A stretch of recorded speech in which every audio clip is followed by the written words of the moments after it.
Hello students, welcome to the class on marketing management. From the above lecture videos, you are clear with marketing mix concept, that is product, price, place, promotion. And these 4 P's of what we normally call are very important from the marketing point of view, because it allows the marketer to have a clear understanding of the type of products. After doing a marketing research based on the needs of the customers, the products or the services are prepared.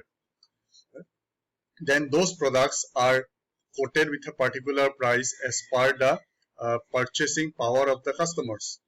Then there is the case of distribution strategy comes to play, where the product is taken up from the manufacturing plant to the ultimate consumers, which is called the supply chain management.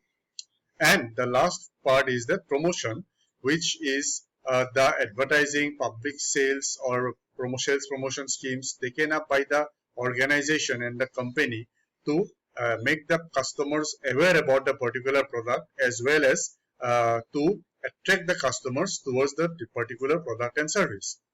Therefore, we can conclude that from the above discussion, the 4 P's of marketing are integral part of marketing management.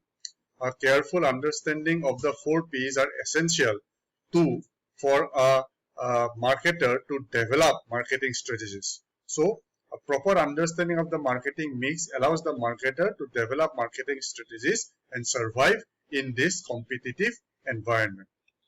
Thank you very much.